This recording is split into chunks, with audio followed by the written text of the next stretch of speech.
Bonjour tout le monde, c'est Morgan, vous êtes sur le podcast AI for You, le podcast qui vous parle de data et d'intelligence artificielle. Cette semaine, on accueille Simon Hayes, data scientist freelance. On va discuter ensemble de son parcours atypique et surtout de pourquoi et comment il s'est lancé en tant que freelance pour sa première expérience pro. Si vous voulez vous lancer dans la data en tant que freelance ou que c'est quelque chose qui vous intéresse, j'ai créé une formation pour vous accompagner dans ce nouveau défi.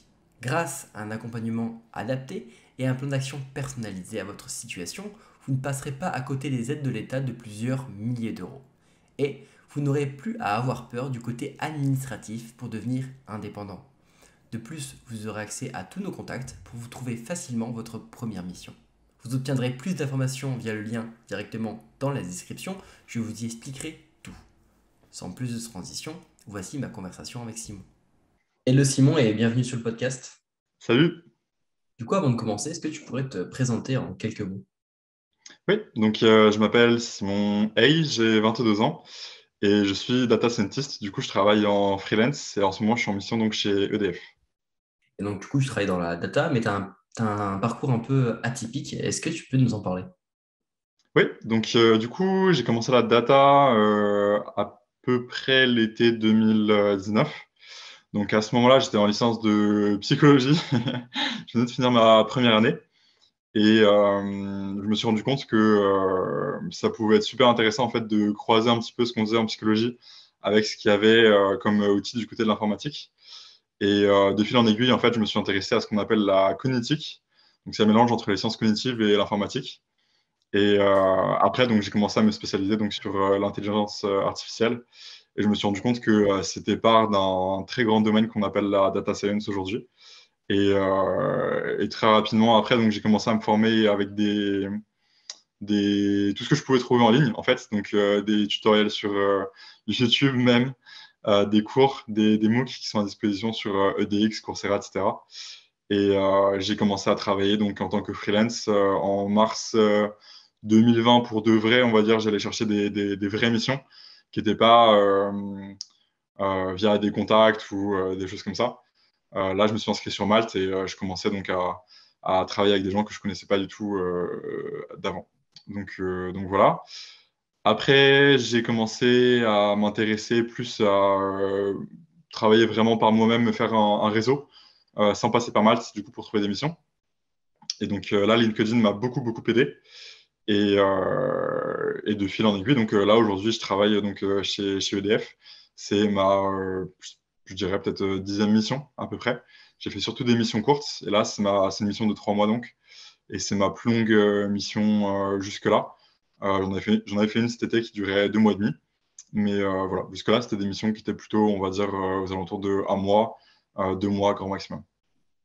Et donc, tu disais au début, tu faisais des missions par Malte, donc avec une licence de psycho. Euh, comment t'arrivais pour te vendre en mode je fais de la data science, mais en fait, j'ai pas de diplôme de data science, j'ai pas de diplôme d'ingénieur. Comment tu faisais? Ouais. Quel type de mission tu approchais?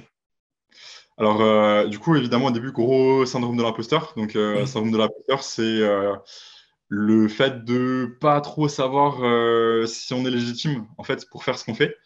Et le gros souci qu'il y a quand on est freelance, c'est que c'est une problématique qui revient assez souvent, dans le sens où on vend ses services plus cher en général que quand on est salarié. Et donc, du coup, c'est important. Surtout, on n'a pas de cadre, en fait. On n'a pas je sais pas, un manager ou quelque chose comme ça au-dessus de nous, un responsable, en fait, dans tous les sens du terme. Et du coup, c'est super important vraiment de bien se poser comme quelqu'un qui a confiance en lui et qui sait ce qu'il vend. Et juste ça, déjà, ça fait une grosse différence. Et moi, c'est vrai que sans diplôme, même pour m'apporter de la légitimité quand j'allais vers mes clients, au début, c'était un peu compliqué. Mais je me suis rendu compte qu'en fait, il y avait plein de gens pour lesquels, quand on est freelance, ça compte moins les diplômes que quand on est salarié, par exemple. Typiquement, mes premières missions, j'ai pas du tout passé d'entretien d'embauche, quoi que ce soit. C'est juste des gens, du coup, qui venaient vers moi, qui disaient, ah, tiens, t'as telle compétence. Je disais, bah oui, effectivement, regardez, j'ai fait tel et tel projet. Et en fait, c'est ces projets-là qui me donnaient de la légitimité plus que des diplômes que j'aurais pu avoir par ailleurs. Voilà. Ouais, donc, tu as capitalisé sur tes anciens projets. Mais du coup, quand tu t'es lancé, c'était quel projet que tu mettais en avant? Alors, du coup, c'était des projets plus d'analyse des réseaux sociaux, typiquement. À l'époque, sur Facebook, c'était pas trop compliqué de récupérer des données. Aujourd'hui, j'imagine qu'il doit y avoir tout un tas de barrières, peut-être une API, je sais pas du tout, j'ai pas fait ça depuis un bail. Mais du coup, du web scraping, donc pas mal. Des projets aussi, juste pour filer des coups de main à des amis du coup, qui faisaient de la recherche en psychologie, des gens à l'université. En projet perso, j'avais fait un peu d'IA aussi, j'avais fait de la computer vision avec une Jetson Nano. Et, euh, et, et, et, et après, d'autres projets où c'était vraiment juste un notebook en Python, un Jupyter Notebook. Et du coup, essayer de faire, par exemple, juste de tester, en fait, de faire une régression linéaire, par exemple, un clustering, des petits trucs comme ça sur des jeux de données qui sont accessibles gratuitement en ligne. Kaggle aussi, qui est super intéressant, où il y a plein de choses à faire, plein de choses à tester. On peut se comparer aussi un petit peu aux autres gens qui sont sur le marché en voyant ce qu'un tel a fait, etc. Et ça permet de se situer aussi, c'est intéressant. Voilà. Et du coup, tu disais que c'était des missions courtes, c'était des missions près de combien de jours et c'était quoi à peu près qui était demandé? Donc, du coup, ma toute première mission, typiquement, c'était une mission qui a duré 2 semaines.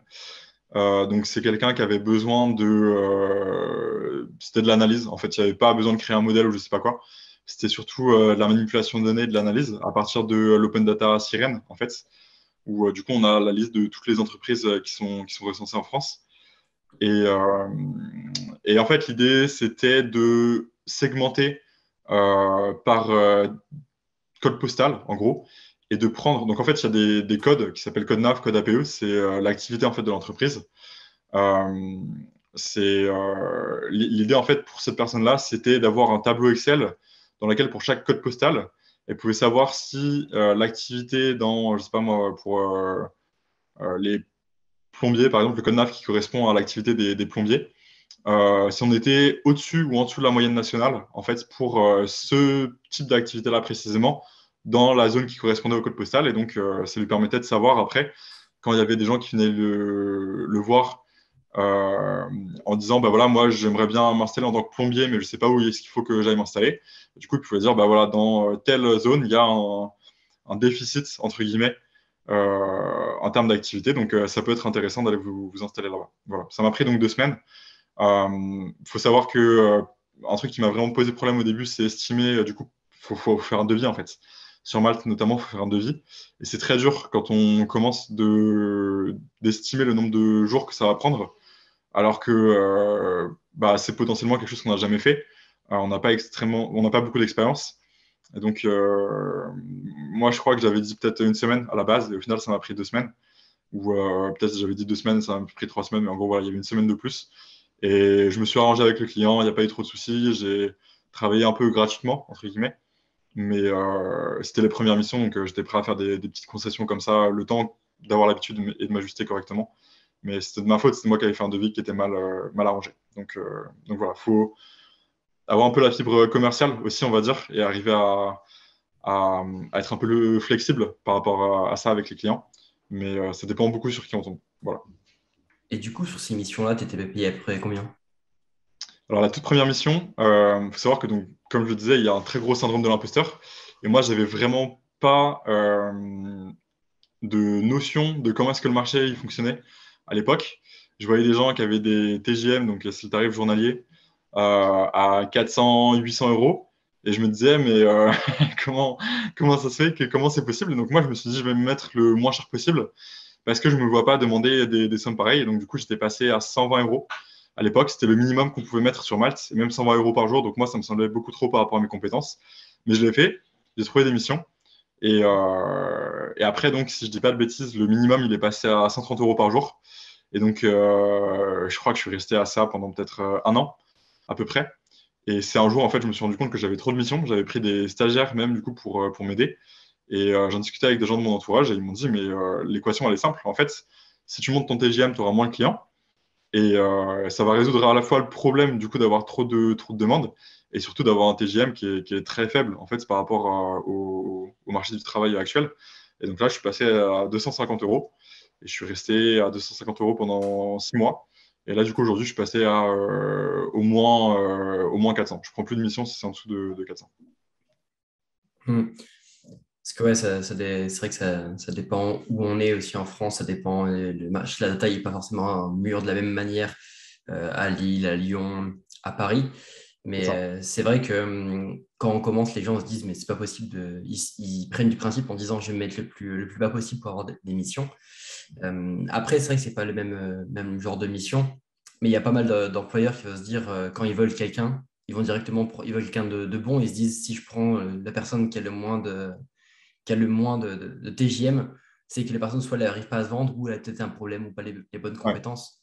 absolument, Donc c'est absolument. vrai que d'expérience, l'idée ça peut être une bonne. Si on n'a pas confiance en nous, c'est vrai que ça peut être pour commencer, ça peut être bien. Mais c'est vrai que de base, je conseille toujours aux gens de se mettre, enfin de pas se sous-vendre. Parce que déjà, Mm. ça va être, déjà il y a les gens, les clients vont plus pinailler parce qu'ils sont moins chers. Alors que c'est vrai que quand tu as un gros TGM, les clients, ils cherchent même plus à chercher à dire ah tiens, ils vont pas t'embêter sur des trucs-là parce qu'ils disent bah, le mec a confiance en lui. Il y a un gros TGM, ça veut dire qu'il y a les compétences. Et Absolument, il y a un, il y a absolument. un- il y a un truc comme ça. Mais c'est vrai que c'est intéressant de voir un peu ton parcours. Donc, tu m'as dit que tu étais sur Malte pendant un moment et après, tu es passé sur LinkedIn. Et du coup, Oui. sur LinkedIn, est-ce que du coup, tu as augmenté ton TGM par rapport à Malte ou comment ça s'est passé? Alors, sur LinkedIn, donc, ce qui s'est fait assez naturellement, en fait, c'est que j'ai commencé à recevoir des messages privés, des gens qui m'ajoutaient pour me proposer du coup des missions. Et ça s'est fait à partir du moment où j'avais un profil LinkedIn qui était bien rempli, et notamment où je parlais de mes expériences professionnelles. Entre-temps, du coup, j'ai passé une certification du coup via Open Classroom de data analyst. Donc, c'est un équivalent bac+3, bac+4. Je l'ai mis du coup sur mon profil LinkedIn. Et, euh, et je pense que tout ça, en fait, ça a contribué à créer un profil un peu plus classique, plus traditionnel. Et c'est à partir de ce moment-là vraiment que oui, j'ai commencé à recevoir des messages. Mais je pense que c'est pour une raison très simple, c'est que les gens, c'est pas forcément qu'ils voulaient pas d'un profil atypique, mais c'est que quand ils tapaient data analyst, bah, moi, je ressortais pas forcément avant parce que j'avais pas assez de mots-clés dans le même champ lexical qui ressortaient sur mon profil. Mais voilà, pour revenir à la question du coup du TGM, euh, en fait, là, on a commencé à me faire des offres en me disant, bah voilà, on me propose, je sais pas, moi, peut-être 200, 300, 400, 500, etc. Et là, c'était plus, juste, dans un premier temps, en tout cas, c'était plus facile juste de dire, bah oui, c'est bon, moi, ça me convient très bien, on part là-dessus, plutôt que d'être dans la démarche, d'être sur Malte, de voir tous les profils autour de moi et de me dire, OK, donc il faut que j'arrive à me positionner bien, parce que sinon, les gens, ils vont pas venir vers moi, ils vont aller vers les autres. Et donc, du coup, je vais me mettre peut-être, allez, on essaye un petit peu plus cher pour voir s'il y a cet effet où, comme tu le disais juste avant, j'ai l'air plus compétent, du coup, j'ai l'air d'avoir plus confiance en moi, donc du coup, j'attire plus. Ou peut-être j'essaie de mettre un petit peu moins cher. Non, là, sur LinkedIn, il n'y avait pas du tout ça. C'est des gens qui venaient vers moi avec un TJM directement en général. Et j'avais juste à dire oui, et puis c'est bon. Et jusqu'à temps de rentrer dans cette phase, en tout cas, où là, aujourd'hui, maintenant, je suis suffisamment affirmé pour dire si c'est un TGM qui est en dessous de 400 euros, ça ne m'intéresse pas plus que ça, parce que moi j'ai d'autres offres à côté où je sais que les gens ils vont accepter. Donc, euh, donc voilà. Parce que d'expérience sur ces différentes plateformes, Upwork, Malte, etc., j'ai Oui, l'impression que par rapport à, en fait, dans la vraie vie, si on passe par des apporteurs d'affaires, si on passe par des ESN ou si on passe directement avec des entreprises, les, le, le TGM est un peu plus bas. Enfin, c'est juste mon ressenti par rapport aux personnes que j'ai pu parler, que les gens ils ont l'air de se vendre un peu moins cher parce qu'ils voient toute la concurrence. Ils se disent, ah bah du coup, il y a tellement de concurrence, je vais peut-être me vendre un peu moins cher. Alors qu'en mm, fait, quand tu vas directement vers des porteurs d'affaires, des ESN, des choses comme ça, pour chercher des missions pour toi, bah, tu vois qu'en fait, le marché est bien plus haut, en fait. Les entreprises, c'est exactement ça. ils ont le choix, en fait, quand ils prennent un freelance, il faut se dire qu'ils ne font pas une faveur au freelance, en fait.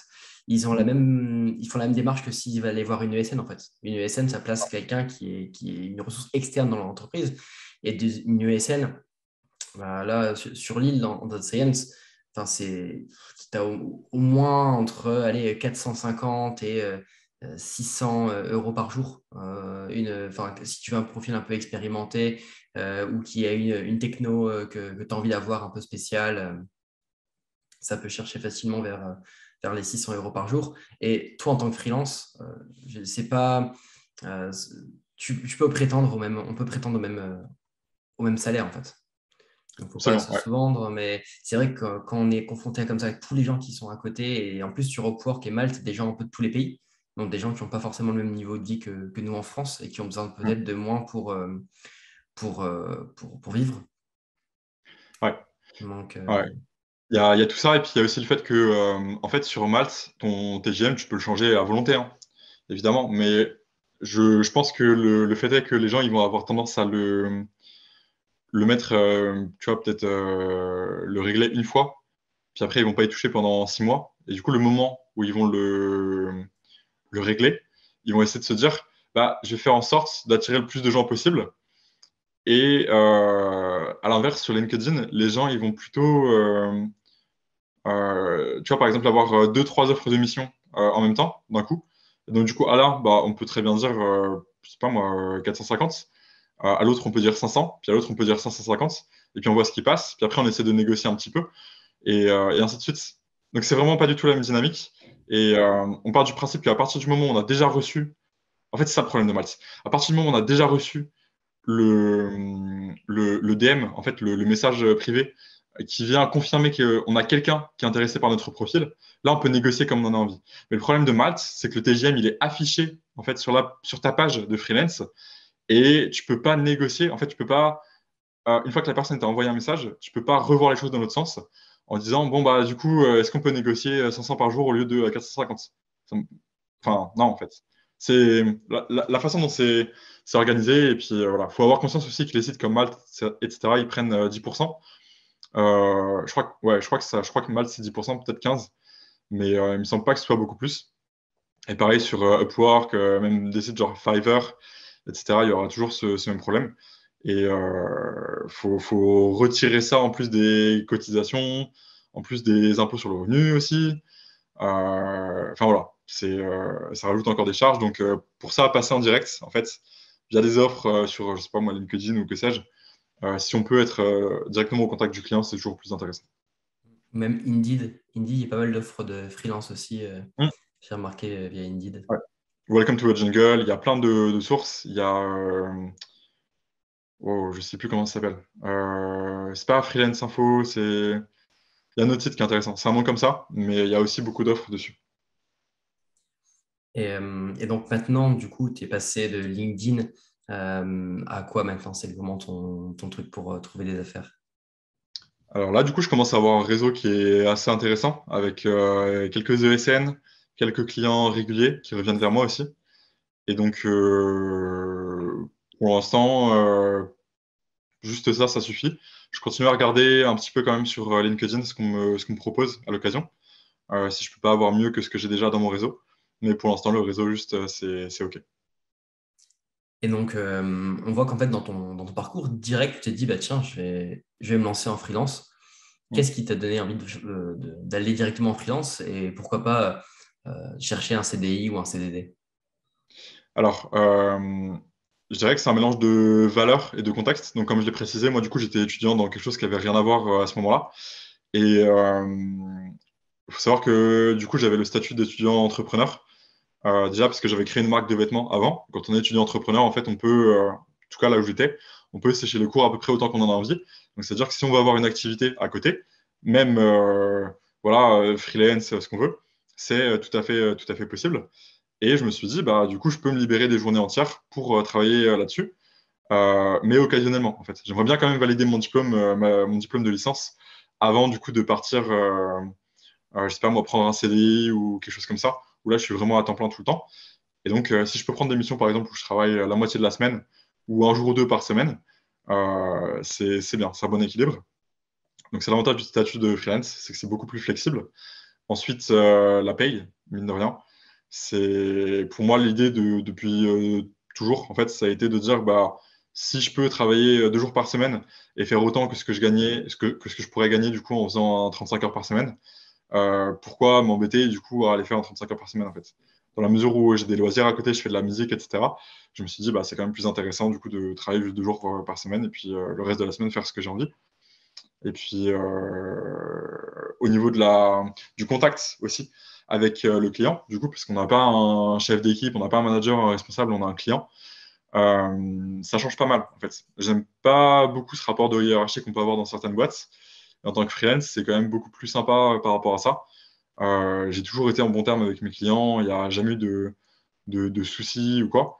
Et je pense aussi quand on est jeune, c'est important. Parce que les gens, ils ont quand même tendance en général à se placer un peu comme, je sais pas, la personne qui a de l'expérience ou... euh, Enfin, ouais, on retrouve un peu ce rapport de hiérarchie ascendante. Le fait d'être freelance, du coup, j'ai l'impression que ça calme un petit peu peut-être par rapport à ça.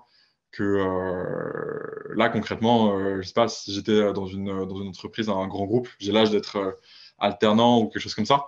Et un alternant, il n'est pas considéré de la même manière que moi je suis considéré. Donc ça, c'est intéressant aussi par rapport à ça. Ouais.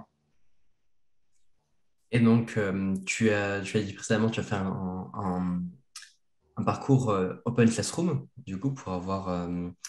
avoir les compétences. Mais si tu avais déjà des missions, c'était quoi du coup, le but de cette formation? Alors l'idée, c'était d'officialiser en fait. Donc en fait, j'ai fait une première formation Open Classroom. Là, du coup, j'en fais une deuxième pour un bac plus 5. Celle que j'ai, donc c'est un bac plus 3, bac plus 4. C'est à peu près bachelor.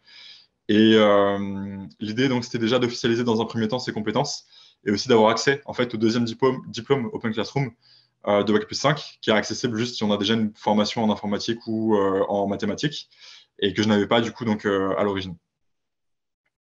Ok, donc là, l'idée, c'est d'avoir un bac plus 5 officialisé. C'est ça, c'est quelque chose qui est assez important même en tant que freelance. C'est déjà arrivé qu'on me dise nous on cherche quelqu'un qui a un diplôme de niveau bac plus 5. Si vous ne l'avez pas, du coup, ça ne correspond pas à ce qu'on recherche. Donc désolé, mais on va essayer de trouver quelqu'un d'autre à la place. Donc même si dans l'absolu, c'est vraiment pas un reproche qu'on m'a fait très très souvent, et j'ai eu 95% de mes missions sans jamais qu'on me demande quel diplôme j'avais, c'est toujours une sécurité supplémentaire. Et encore une fois, aujourd'hui, je ne l'ai pas. Donc, je ne peux même pas savoir si j'aurais pas d'autres opportunités qui se déverrouilleraient si j'en avais un, concrètement. Donc voilà, c'est toujours quelque chose de bon à voir. En plus, Open Classroom, je ne suis pas le placement de produit, mais c'est assez flexible aussi au niveau des horaires, tout ça. Donc, ça correspond bien à l'état d'esprit que j'ai de manière globale, on va dire. Du coup, tu disais que tu ne travaillais pas forcément du coup, des missions toute la semaine, ou en tout cas, tu n'enchaînais pas direct les missions les unes après les autres. Ça gagne à peu près combien en freelance en net par mois? Parce que souvent, on parle de TJM, les gens arrivent du mal à se représenter. En net, Mhm. finalement, par mois, si c'est lissé sur une année, ça représenterait à peu près combien? Je dirais, même au départ, j'étais pas en dessous de 2000 euros par mois. Euh, Honnêtement, je pense qu'au début, j'avais besoin des fois d'aller chercher des missions. Mais non, de manière globale, honnêtement, je sais pas, ça arrivait par exemple que je prenne un mois, typiquement quand il y avait les examens, que je prenne un mois du coup pour dire non, bah, ça m'intéresse pas plus que ça pour l'instant de travailler, j'ai un peu d'argent de côté.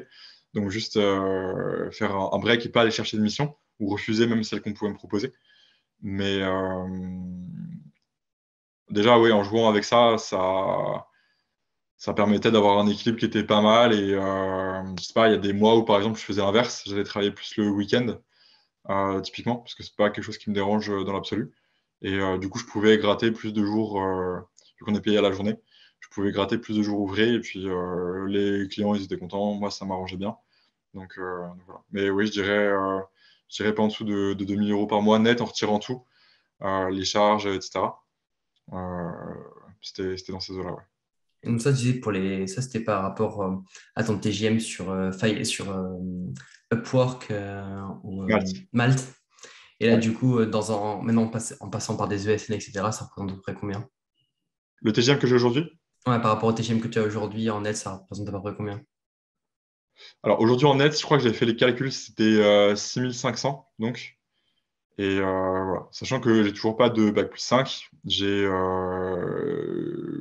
juste entre guillemets 3 ans d'expérience maintenant à peu près, si on met tout bout à bout. Mais, mais voilà. Donc ouais, net on est à 6005. Et est-ce que tu as peur des fois de ne pas trouver de mission pendant un certain temps? Pas du tout. J'ai plein de propositions à gauche à droite et le marché du travail il est vraiment très intéressant pour ça. c'est qu'il y a encore une pénurie, entre guillemets, de profils expérimentés. Des profils juniors, il y en a plein, plein, plein de plus en plus, parce que tout le monde se forme en ce moment. Mais des profils expérimentés, du coup, il y en a quand même assez peu encore. Et c'est aussi qu'on cherche assez peu des profils juniors, mais on cherche beaucoup de profils expérimentés. Et donc, l'un dans l'autre, ça se goupille plutôt pas mal.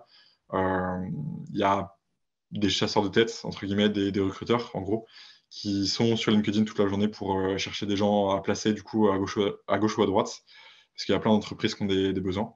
Donc, voilà, en gros, ça se fait bien. Je suis pas inquiet de ne pas avoir de travail si j'en ai le besoin un jour. Ça devrait se faire. Et du coup, comment tu gères le fait de ne pas avoir accès au chômage pour des moments où tu n'as pas de mission? Alors, du coup, avec 6 500 euros par mois, je mets de côté, en fait, au fur et à mesure. Euh, j'ai un train de vie relativement normal, je dirais. Et je vais pas dépenser 6 500 euros par mois tous les mois. Et donc, ça permet du coup de voir un petit peu venir. Et puis, je sais pas, j'essaie de voir un petit peu sur le long terme, de prévoir, de me dire, bah là, par exemple, j'aimerais bien prendre 2 mois de vacances cet été. Du coup, un petit peu avant les vacances, je vais dépenser moins. Puis voilà, on fait des économies comme ça. Le salaire est plus élevé, mais ça permet du coup aussi de compenser le fait qu'on n'ait pas de chômage si on met un peu de côté. Il faut gérer un peu mieux son budget, mais c'est tout. Du coup, la plupart des missions freelance, en fait, finalement, on laisse le choix à la personne de gérer des fois ses horaires ou des fois ils sont en total remote, donc tu peux travailler d'où tu veux. Donc, tu m'as dit que ta dernière mission, c'est sur Paris. Donc, tu n'habites pas sur Paris. Comment ça s'organise, toi, ces choses-là? Alors du coup, faut savoir que déjà, c'est toujours possible de négocier avec les clients. Après, en fonction du client, du coup là, donc CEDF, c'est un grand groupe. Ça peut être plus compliqué de voir avec eux parce qu'ils peuvent avoir des polices d'entreprise et donc, enfin des polices, des réglementations. J'ai pensé au terme en anglais, mais en gros, ouais, l'idée c'est que avec des startups, par exemple, c'est plus facile de négocier le full télétravail, par exemple. Et donc, je je sais pas. Je dirais que c'est une question d'habitude, hein, surtout pour les allers-retours sur Paris en ce moment. J'ai 2 jours et demi en présentiel du coup par semaine. Donc en général, je fais 2 jours, une semaine et puis 3 jours la semaine d'après. Et voilà. J'habite à Rouen du coup, donc c'est 1 heure et demie de trajet en gros, 1 heure et demie, 2 heures avec le train, etc. Et puis ça se fait plutôt bien globalement. Au niveau des horaires et tout, on a un statut de cadre en général. Donc on peut arriver, on va dire pas après 10 heures, quoi. Mais ça laisse le temps, faut pas se lever trop tard non plus, mais ça se fait plutôt bien, quoi. Et donc, tu disais que tu passais par une ESN pour tes dernières missions.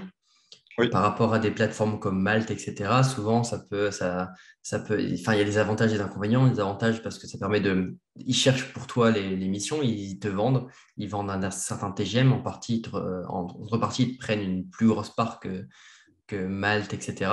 Comment toi, ouais. tu vois ça? Est-ce que tu recommanderais ce système-là à d'autres personnes?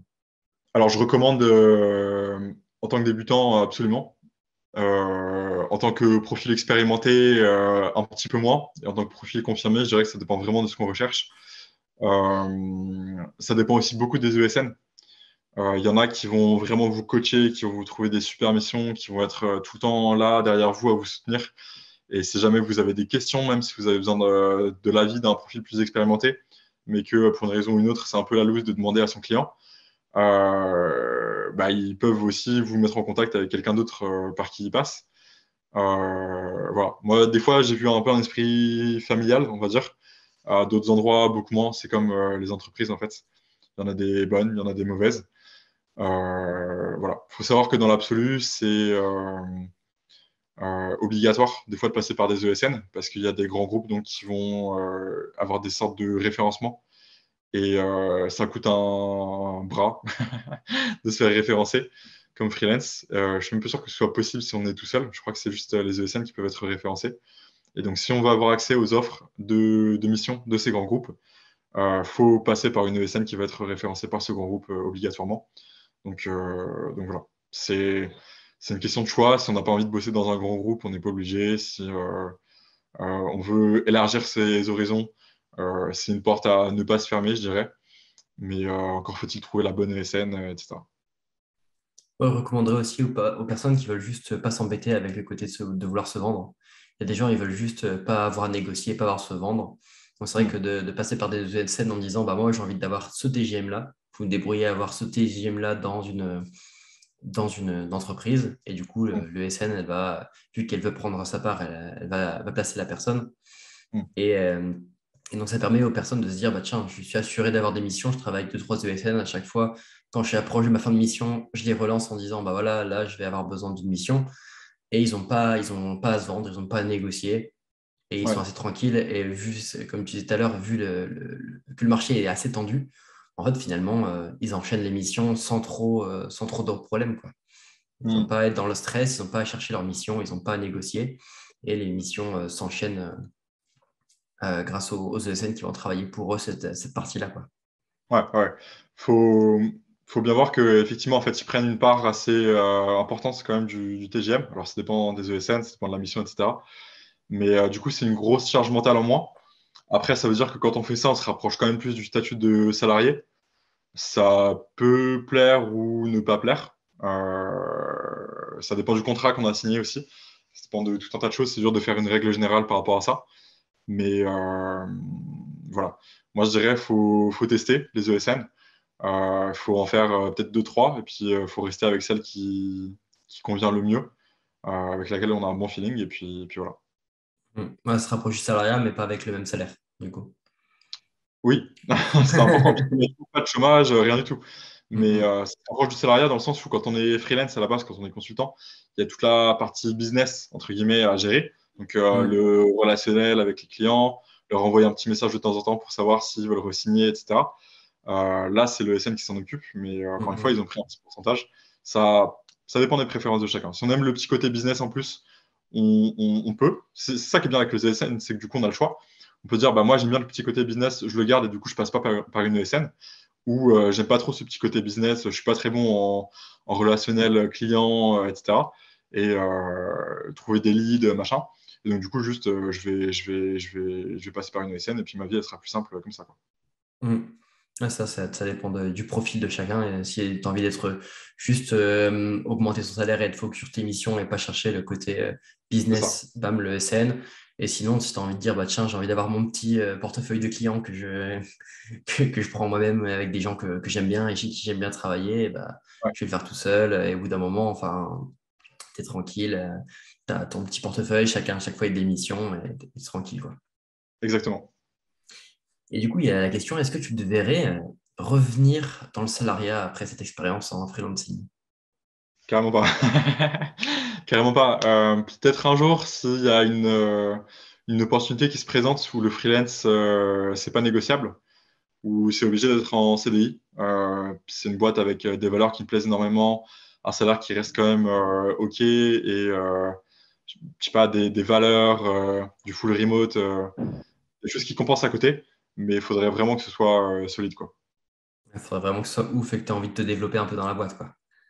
Ouais, c'est ça. C'est aussi moi ce que j'aime bien en tant que freelance quand on est jeune, c'est que du coup on voit plein de boîtes différentes, on voit plein d'environnements différents, on apprend très très très vite, beaucoup plus vite que juste en CDI si on reste 2-3 ans dans la même boîte.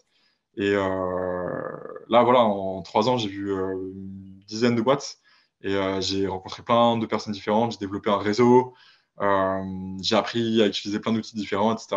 Et ça, c'est quelque chose que j'aurais pas eu si j'étais parti sur un CDI directement, quoi. Et je suis toujours dans cette phase où j'ai envie de découvrir plein de choses. J'ai envie d'aller à fond et je sais qu'un CDI, pour l'instant, ça ne m'intéresse pas trop pour cette raison-là. C'est que je pense que je vais passer à côté de plein de choses, plein d'opportunités et ça m'embête un peu. Ouais, moi, pareil, j'aime bien changer de mission, voir des environnements différents, rencontrer des Mm. personnes différentes. À chaque fois, je Ouais, me sens bien, à chaque fois, quand j'ai fait un peu du conseil, enfin des ESN, j'aimais bien, à chaque fois, je me sentais bien dans la mission. Mais à chaque fois, en fait, quand je ouais, changeais de mission, je m'entendais aussi bien dans l'autre mission. Donc, à chaque fois, j'étais un peu triste de ouais, partir, mais j'étais c'est toujours ça. content de là où je tombais, donc c'était cool. Mm. Mais c'est vrai, ce que tu dis, c'est que si tu restes 3 ans dans une boîte où tu fais par exemple de l'Azure ou de la WS, etc., bah, c'est toujours la même chose, tu apprends à faire la même chose.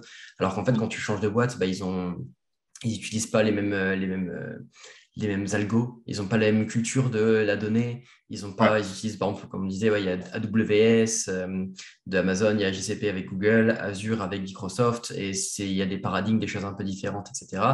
Le fait de faire des contrats un peu partout, c'est vrai que ça forme énormément et on peut apprendre vraiment beaucoup de choses en peu de temps parce que au bout d'un certain temps, finalement, on ne trouvera pas vraiment de formation qui vont t'apprendre quelque chose de plus, quoi. Tu as un peu appris le standard et C'est tout le ça. reste, tu l'apprends en contact d'autres pros qui sont dans l'entreprise, qui ont essayé des choses et qui ont appris Exactement. de laisser erreur, quoi. Et donc, c'est au contact de ces personnes-là que tu évolues et que tu apprends de nouvelles choses, quoi. Mm. Et donc, le fait de bouger souvent, bah, en fait, tu apprends de plein de personnes différentes qui vont t'apprendre plein de nouvelles choses, qui vont des fois te montrer un regard différent sur la donnée. Mm. Et c'est ça qui est cool. Et ça aussi qu'on voit quand j'ai fait mon doctorat, où j'étais en contact avec d'autres personnes, des chercheurs, où tu envoyais des mails à des gens qui écrivent des papiers. Au bout d'un moment, Ouais. c'est juste lire des articles de recherche et se confronter à des nouvelles personnes qui vont te faire apprendre de nouvelles choses. Et quand Mm. tu vois que tu envoies des mails à des personnes qui disent ah bah tiens, si tu veux, on va te faire un visio, on va discuter de ce point-là, tu discutes avec les personnes et c'est là où tu apprends énormément, quoi. Ouais, ouais, ouais, ouais. La richesse, vraiment, elle vient de la diversité des gens avec lesquels on va bosser, des équipes, de la culture de la data, comme tu l'as très bien dit, hein. Et c'est ça qui est vraiment cool dans ce statut aussi, c'est la liberté, entre guillemets. Et le fait que les missions, en général, elles sont quand même relativement courtes. Et c'est chouette. On rencontre plein de gens, c'est sympa. Ouais, carrément, moi, c'est un truc qui m'intéresse dans ce point de vue-là, ça serait de pas avoir du temps, je dis, bah tiens, je bosse 3 mois et après, pendant un mois, bam, je fais du YouTube, j'organise des conférences sur data Ouais. et bim, et tu fais un peu ce que tu veux. Tu vas faire de la plongée. Tu- Non, carrément, carrément. Au niveau du style de vie, du coup, qu'on peut avoir derrière, c'est trop cool parce que ça n'a rien à voir avec un CDI. Et enfin, après, voilà, c'est vraiment une question de valeur. C'est très, très personnel comme choix. Mais moi, ça me parle beaucoup plus que tout ce qu'il peut y avoir par ailleurs pour l'instant. Donc, très heureux comme ça. Mm. Moi, je recommanderais aux gens de leur lancer, à part si vraiment il y a une boîte, ils savent que c'est la boîte de leur vie, et ils veulent évoluer dans la boîte, par exemple, ils veulent Ouais, devenir à terme être Chief Data Officer ou je sais pas, ou c'est ça. gérer la DSI ou des choses comme ça. Ça, c'est des postes que tu peux pas avoir en freelance forcément, Ouais, parce que c'est des ouais, postes qui sont structurants dans la boîte. c'est ça. Mais tout dépend vers quoi tu veux évoluer. Si tu veux évoluer du coup plutôt horizontalement et connaître plein de choses sur le domaine ou plutôt verticalement et faire du management finalement. Parce qu'en C'est tant ça. que Ouais, freelance, tu vas pas être, être posté et manager une équipe de data, quoi. Donc, à voir à terme ce que les personnes ont envie de faire, quoi. c'est ça. Ouais. Moi, j'ai vu, je pense en tout, hein, j'ai dû peut-être voir passer peut-être deux, trois offres pour des Chief Data Officer, des responsables data, des trucs comme ça. Euh, c'est c'est un peu bizarre du coup parce qu'en général c'est des missions qui sont très longues quoi. C'est genre Mm. 2 ans, 3 ans et du coup ça perd un peu de son sens. C'est toujours plus intéressant hein, que je sais pas moi d'être salarié ou des trucs comme ça par rapport au salaire par exemple. Mais bon, c'est une question de choix, c'est une question de point de vue, etc. Mais je pense qu'à un certain moment, quand c'est ce qu'ils se disent, c'est qu'ils se disent, bah, tu prends quelqu'un de CDI, il restera peut-être pas forcément 2 ans, quoi. Si tu Oui prends aussi. quelqu'un en contrat et tu fais un contrat de 2 ans, tu es sûr que la personne elle reste 2 ans. Ouais, ouais, tout à fait, Et tout à fait. de toute façon, tu n'as pas envie de faire un CDD, parce que CDD, le marché est trop tendu pour que la personne accepte un CDD.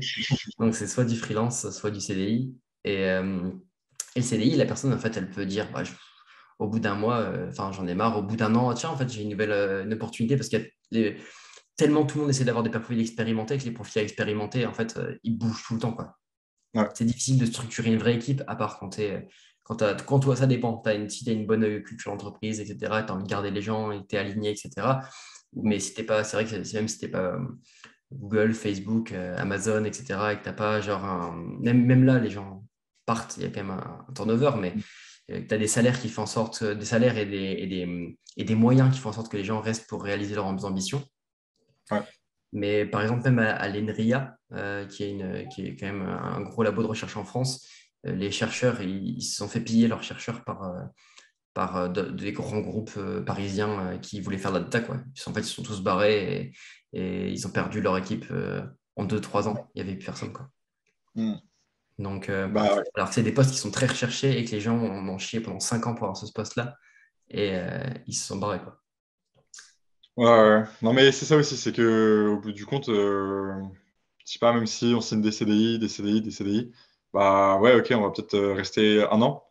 Mais donc, du coup, ça veut dire qu'on aurait pu avoir une mission de freelance de un an, qui aurait été carrément plus avantageuse. Et même pour l'entreprise, au final, il y a plein de boîtes qui recrutent des freelance parce que ça leur coûte moins cher que de recruter des gens en CDI. Pour tout un tas de raisons, c'est que c'est plus facile de recruter des freelance en passant par une ESN, typiquement, qu'il n'y a pas des ESN pour les gens en CDI complètement. Après, il y a des gens qui signent des CDI du coup dans l'ESN, mais si on veut prendre quelqu'un en CDI en interne, c'est un peu différent, c'est pas exactement la même chose. Et, et au bout du compte, il y a les charges salariales, il y a la charge patronale, je crois, je sais plus. Et voilà, si on met tout ça bout à bout, il y a des boîtes qui préfèrent directement aller recruter des freelances que des gens en CDI. Et ça peut se comprendre. Donc, c'est à soi aussi de bien faire les calculs et de se dire, bah, si je pars pour faire un CDI, mais juste, voilà, je vais rester, je sais pas moi, 6 mois, un an, ça sert à rien, quoi. Autant se faire un statut de freelance et ça arrangera tout le monde. Donc, bon. Et toi, du coup, tu m'as dit que tu avais commencé avec un statut particulier, Ouais. étudiant entrepreneur, ça je ne connaissais pas trop. Après, du coup, une fois que tu n'étais plus étudiant, tu es passé sous quel statut? Alors, en fait, le truc, c'est que donc, quand j'ai 18 ans, j'ai créé mon statut de micro-entrepreneur. Donc, anciennement, c'était auto-entrepreneur. Ou peut-être ça existe encore, mais il y a une nuance. Enfin, en gros, voilà, je suis micro-entrepreneur. Et du fait de ce statut-là, et comme j'étais étudiant aussi, vu que j'étais inscrit à la fac, bah, du coup, il y a des démarches en gros qu'on peut faire auprès de la fac pour avoir du coup le statut étudiant-entrepreneur. Et ça fait que les cours, donc, ils sont aménagés, en fait. Donc, on peut passer les examens à, à d'autres créneaux, je crois, il y a une histoire comme ça. Mais moi, surtout, ce qui m'intéressait, c'était que, non, c'est les contrôles continus. On peut en être dispensé, mais les partiels, du coup, donc les contrôles terminaux, enfin, contrôle terminal, enfin, tout ce qui est un contrôle terminal, on le passe en même temps que les autres, comme les étudiants salariés, par exemple. Les étudiants qui bossent à côté, qui ont signé un CDI à côté, un job étudiant, que sais-je. Eux, du coup, donc, ils ont des aménagements, donc ils ne sont pas obligés, par exemple, d'aller aux cours magistraux, aux travaux dirigés. Mais par contre, après, du coup, ça veut dire que, ils sont quand même obligés d'être là au contrôle terminal de la matière pour avoir le diplôme à la fin, parce que sinon, on n'est juste plus du tout étudiant, quoi. Et donc, ça marche aussi quand on a un statut de micro-entrepreneur. Et même si on fait 0 € de chiffre d'affaires, on peut, c'est un peu le cheat code de la fac, mais même DUT, tout ça, ça marche, je crois. On peut du coup demander ce statut si on a un statut de micro-entrepreneur à côté, et ça permet d'avoir un aménagement pour les études, c'est plutôt cool. Et du coup, une fois que tu as quitté la fac, t'es resté micro-entrepreneur? Ouais, c'est ça, exactement. J'ai gardé le même statut en fait, mais je bossais donc beaucoup plus que ce que je pouvais faire quand j'étais à la fac. Et aujourd'hui, tu as pu garder ce statut parce qu'il y a un plafond. Mm. Alors pour l'instant, ça passe. Il faut savoir qu'il y a une certaine tolérance par rapport au plafond.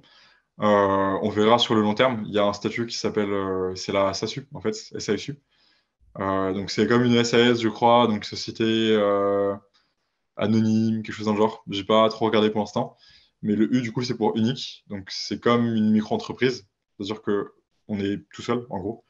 Euh, mais, euh, mais les plafonds donc, ils sont plus élevés.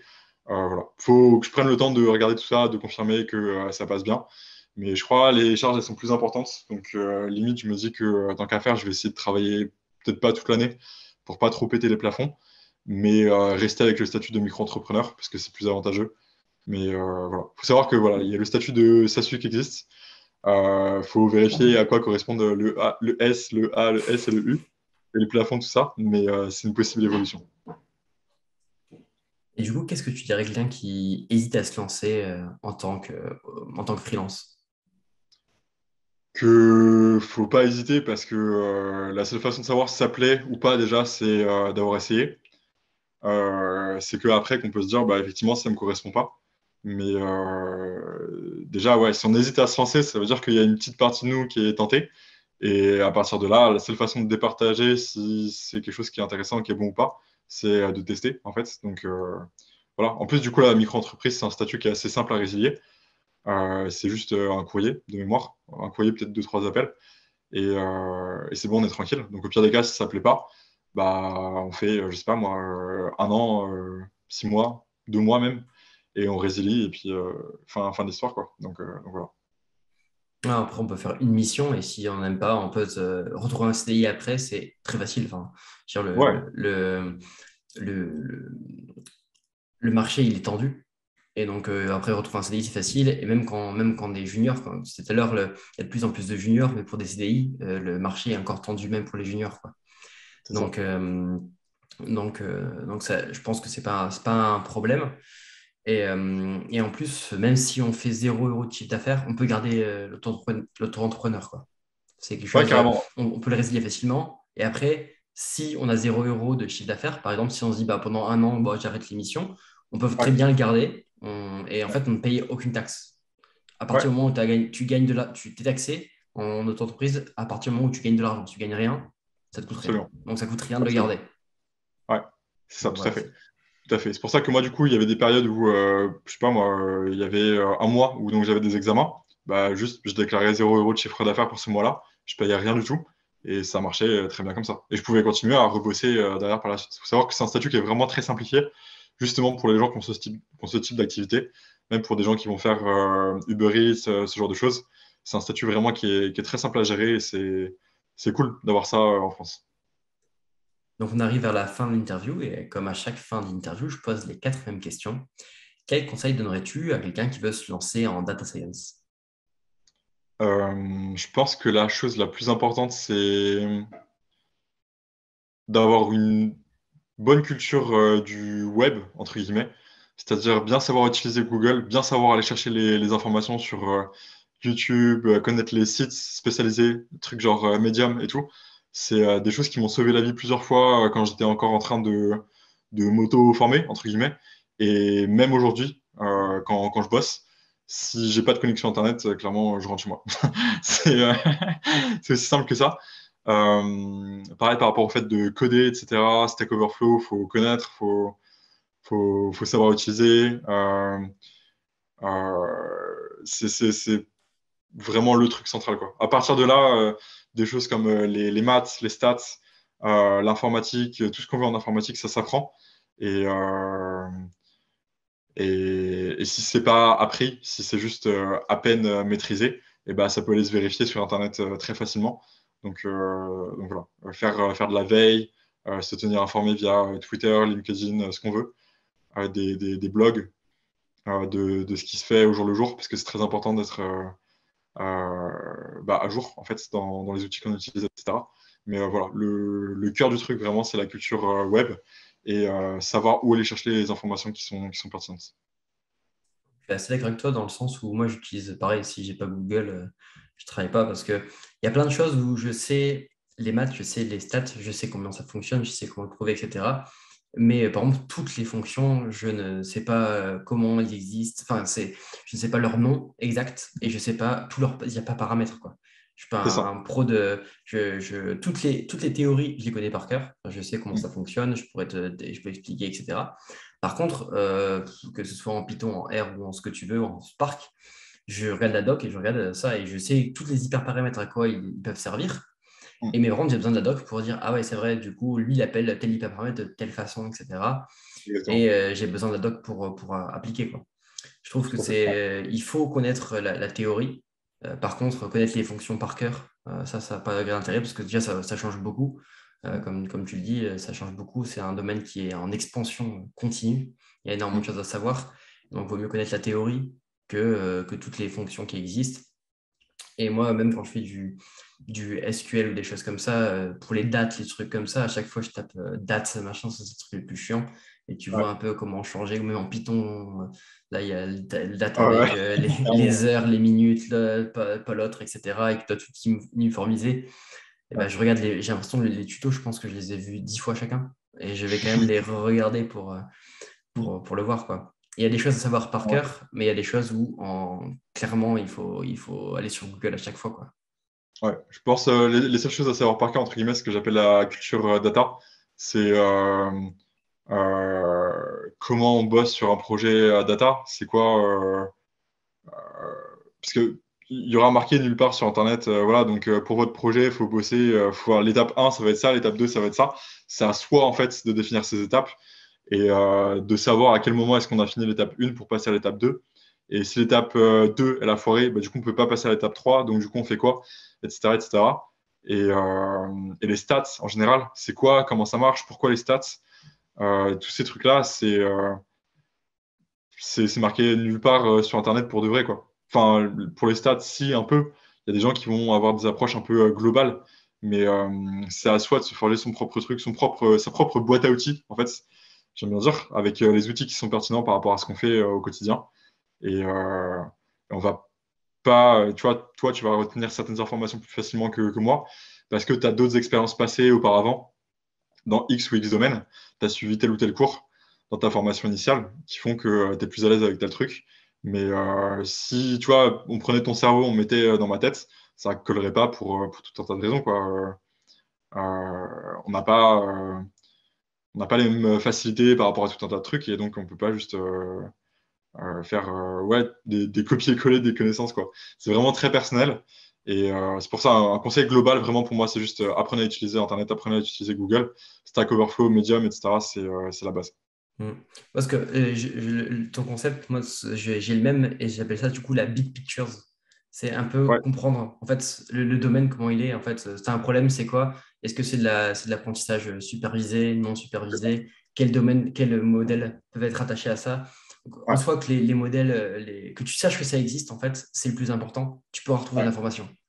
Comme tu disais avant, les stats, si tu sais que tu dois faire un test statistique, euh, bah, tu sais ce que c'est, tu sais que ça existe, bah, tu sais que tu pourras retrouver l'information.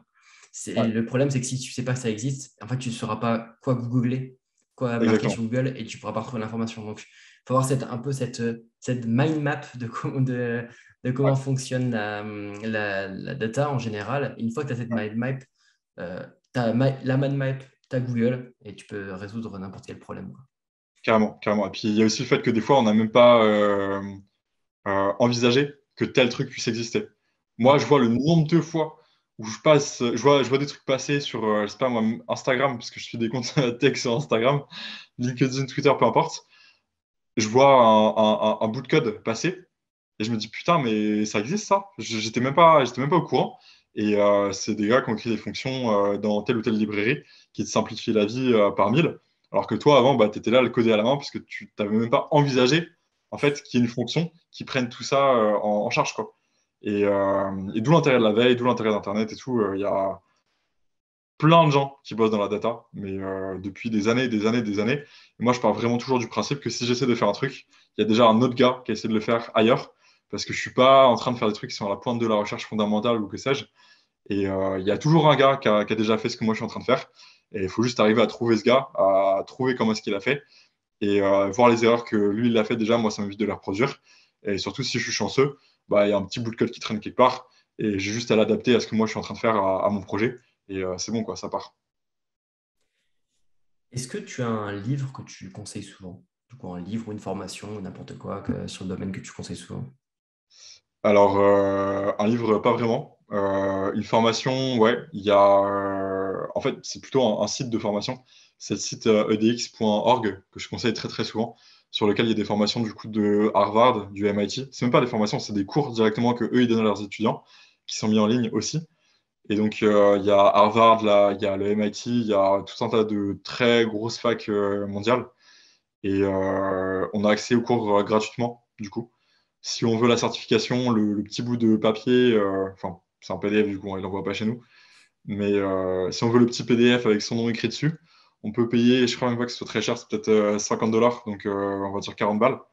Et c'est très accessible, toujours pareil, on peut le faire quand on en a envie et tout. C'est très, très formateur et c'est important de savoir bosser en anglais. Et là, pour le coup, il y a du contenu vraiment qualitatif. Et voilà. Sinon, DataCamp, j'aime bien aussi pour apprendre à coder, je dirais. Ils ont un petit système avec des exercices, des mini-leçons, en gros. Et les exercices qui viennent juste derrière, c'est pas mal. C'est pas mal. Est-ce que tu as une citation, un proverbe qui te vient souvent à l'esprit, qui te motive? Ouais, du coup, bah, c'est un peu le résumé de mon parcours perso. C'est en forgeant qu'on devient forgeron. L'idée, c'est que si l'idée, c'est de devenir data scientist, bah, même si vous n'êtes pas vraiment data scientist proprement, on va dire, parce que vous n'avez pas de diplôme ou quoi aujourd'hui, bah, faites comme si. L'idée, c'est pas non plus de mentir sur son CV, hein, faut prévenir le client que voilà, on débute et tout, mais on commence tous quelque part et il y a plein de gens que ça dérange pas forcément, surtout si voilà, on fait des petits compromis sur le tarif ou des trucs comme ça. Et c'est la seule vraie façon pour moi de se rassurer, en fait, c'est de se dire, OK, j'ai été embauché comme data scientist, la mission s'est très bien passée. Bah, en fait, ouais, je suis beaucoup plus proche d'être vraiment data scientist que ce que je pensais avant de le faire. Et, euh, et c'est en se mettant vraiment dans le contexte de forger, entre guillemets, qu'on se rendra compte que, bah ouais, en fait, ça se passe bien et qu'on en est capable, quoi. Donc voilà, faut pas hésiter, on commence tous quelque part vraiment et faut y aller. Et c'est juste en faisant les erreurs qu'on fera dans la pratique, dans tous les cas, qu'on va devenir meilleur. Et c'est à ça que ça sert l'expérience aussi, quoi. Donc voilà. Non, je suis d'accord. Et puis, on se débarrasse de toute façon jamais vraiment dans ce domaine du syndrome de l'imposteur. Parce qu'il y a tellement de choses que l'on ne sait pas. Même moi, des fois, je me sens un peu imposteur en disant, bah tiens, ça, je ne sais pas du tout. Mais en fait, est-ce que vraiment, du coup, je peux travailler, faire des missions en freelance alors que je ne sais pas tout, alors que finalement, je donne des cours, je donne des cours à des gens qui se forment et qui travaillent sur ces technos-là et Ouais, j'ai un ouais. doctorat dans le truc. Et même moi, je me pose la question, est-ce que je suis légitime à faire des missions en freelance parfois? Donc ouais, je pense que c'est un truc, le domaine est tellement large, il y a tellement de Mm. choses à savoir, et plus Ouais. on rentre dedans, plus on se rend compte en fait de ce qu'on ne sait pas. Et c'est ça, Ouais, clairement. je m'en rends compte tous les jours, qu'il y a plein de choses que je sais pas. Et donc en fait, je pense et je pense pas que je vais perdre tout de suite ce sentiment d'imposteur. Donc je pense que on l'a toujours plus ou moins. Tu vois, dans un domaine aussi large, tant que la data science, ça sera juste toute la data science qui sera dans un même paquet.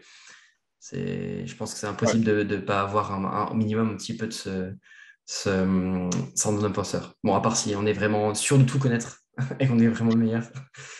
Là, de toute façon, Ouais. on ne l'a pas, mais en soi, je pense que c'est quelque chose qui est assez récurrent.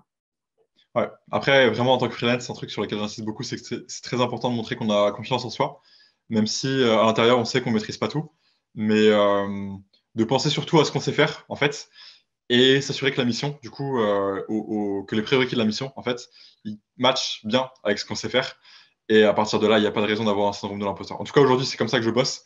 C'est m'assurer d'aller vers des missions où je connais bien et j'ai pas de scrupule à vendre un TJM fort à mon client parce que je sais ce que je vaux, en tout cas par rapport à ces compétences-là. Même si, oui, dans l'absolu, une offre de data scientist, point, où on dit pas, bah voilà, faut bien connaître Python, faut bien connaître AWS, etc. C'est chaud. C'est vraiment chaud. Parce que le stade, ça existe depuis des centaines d'années, etc., etc. Il y a des millions de gens qui bossent sur la thématique, donc non, c'est impossible de tout connaître. On est bien d'accord là-dessus. Est-ce que tu as un message à faire passer? Donc là, c'est la dernière question. C'est à toi de faire passer le message que tu désires aux gens qui nous écoutent. Dédicace aux copains et à la famille qui m'ont soutenu à fond. Je sais pas, la famille surtout, je pense à l'entourage proche, à des moments où je me disais, mais c'est n'importe quoi. Enfin, tu te rends pas compte de ce que tu es en train de faire. Il y a des gens qui engagent des sommes assez importantes sur toi, des milliers d'euros, des choses comme ça, pour les premières missions. Et il n'y a rien qui te garantit que ça va bien se passer, quoi. Et de l'anxiété, peut-être à des moments où on se dit, mais est-ce que ça va bien finir et tout, parce que j'ai quand même signé un contrat, etc. Et juste se faire rassurer en se disant que bah, dans tous les cas, s'il y a un problème, il y aura quand même des gens qui seront là pour soutenir, quoi. Ça, c'est important. Et puis, euh, je sais pas, faut voir aussi qu'en tant que freelance, on a un peu de mal des fois avec l'équilibre entre la vie perso et la vie pro. Le télétravail, ça aide pas. Le fait de pouvoir bosser le week-end, ça aide pas. Et la famille, dans ce cas-là, elle est importante parce qu'elle permet de remettre un peu les choses à leur place et de ne pas passer 50, 60 heures à bosser parce que bah, l'argent, il continue de tomber, en fait. Et, et on oublie juste complètement les barrières, quoi. Donc, ouais, la famille et l'entourage proche. Merci Simon pour cette interview. Je pense que ça m'a beaucoup intéressé. Il y a pas mal de choses que j'ai apprises et j'ai aimé en parler avec toi. Et je pense que ça va intéresser la plupart des personnes qui nous écoutent et qui se posaient les mêmes questions. Ok, bah tant mieux, c'était le but. Avec grand plaisir. Merci à tous d'avoir regardé cette vidéo jusqu'au bout. Si cette interview vous a donné envie de vous lancer en tant que data freelance, n'hésitez plus et lancez-vous. S'il vous reste des questions, n'hésitez pas à les laisser en commentaire sous la vidéo. Et surtout, croyez en vous. Si vous voulez vous lancer, lancez-vous. Et on se retrouve dans une prochaine vidéo sur le thème de la data. Ciao.